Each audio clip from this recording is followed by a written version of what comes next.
जय हिंद बंधु আমার নাম প্রদীপ। আজ যে একটা ভিডিও বানিয়েছি যে এসএসসি জিডি কনস্টেবল প্রচুর ভ্যাকেন্সি বেড়ে গেছে, 46,617 ভ্যাকেন্সি বেড়ে গেছে।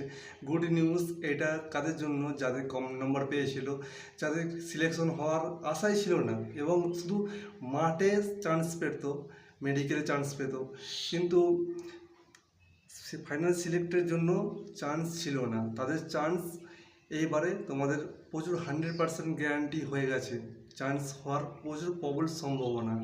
ভ্যাকেন্সি বেড়ে গেছে, কোনো নো টেনশন।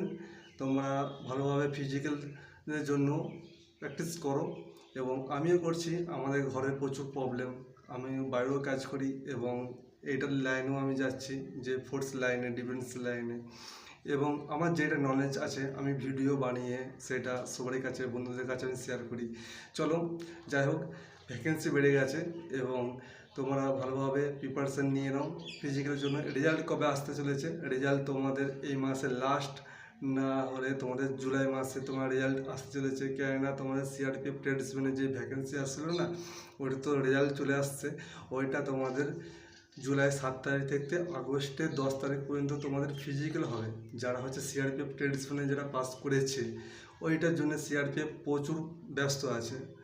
এবং আইটিবিপি নোডাল ফোর্স তো এসএসসি জিডির ফিজিক্যালি কন্ট্যাক্ট করে যাচ্ছে, কোনো গ্যারান্টি নেই। আইটিবিপি যে ফিজিক্যালের জন্য কন্ট্যাক্ট নিচ্ছে, নোডাল ফোর্স ওকে বানিয়েছে আইটিবিপিকে, কোনো গ্যারান্টি নেই। এখন পর্যন্ত রেডি কিছু করতে পারছে না, বারবার পোস্টপোন হয়ে যাচ্ছে ডেট। আগে ছিল 20 জুন পর্যন্ত ছিল, এখন 26শে জুন পর্যন্ত করে দিয়েছে যে রেডি হতে। তাই তোমরাই বলো যে ডেট এমনি বেড়ে বেড়ে চলেই যাচ্ছে, কোনো গ্যারান্টি নেই যে সিআরপিএফে নিতেই পারে। তার জন্য কোনো ফোকাস, তোমরা ভালোভাবে ফিজিক্যালে ফোকাস করো এবং তোমাদের মার্চ শুরু হতে পারে জুলাই লাস্ট থেকে, না হলে তোমাদের আগস্ট থেকে মার্চ শুরু হবে, এটা জেনে নাও।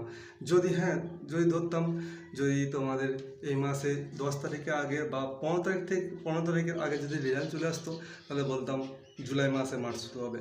কিন্তু আমার মন বলছে ও মাসে মার্চ শুরু হবে না, আগস্টে মার্চ শুরু হবে। এবং জুলাই তোমাদের অ্যাডমিট কার্ড এবং রেজাল্ট 100% কনফার্ম তোমরা পেয়ে যাবে এবং আমিও পেয়ে যাব। যাই হোক, ঠাকুর যা করে ভালোই করে।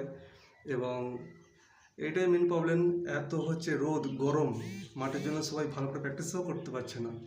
যাই হোক, নাম্বারটা সবাই ভালোই পেয়েছো এবং ভ্যাকেন্সি বেড়ে গেছে, সবারই প্রচুর খুশি।